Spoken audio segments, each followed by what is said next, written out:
नमस्कार मैत्रिणींनो, मी सौसपना विलास नेरकर आपले खूप खूप स्वागत करते मनापासून।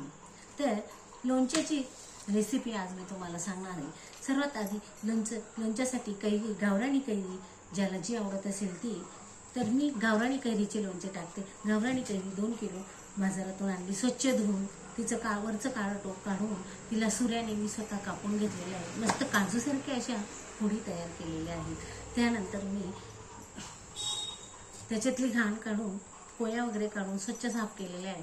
त्यानंतर रायते तयार करण्यासाठी, समार तयार करण्यासाठी पातेलीत 1 किलोग्रॅम तेल टाकलेले आहे आणि त्याच्यात जाडसर अशी लाल चटणी पाव किलो, 200 ग्रॅम टाटा मीठ, 100 ग्रॅम जाड साखर, 1 वाटी बडीशोप, अर्धा किलो राई डाळ, 1 वाटी मेथीचे दाणे येतात। हे सर्व मेथीचे दाणे, राई डाळ, बडीशोप, लवंग, मिरे हे सगळं भाजून घेतले आणि जाडसर मिक्सरमध्ये अशी त्याची पेस्ट काढून घेतली।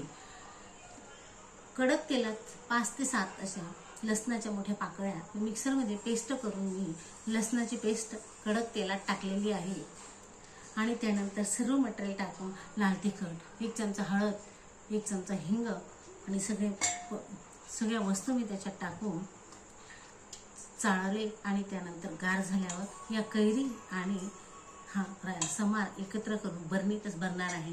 नाहीतर आपण टप्परच्या डब्यात भरलं तर अगदी लोणचं फ्रेश असतं आणि ताजे लागते। धन्यवाद। तुम्ही पाहू शकता की समार कसा आहे।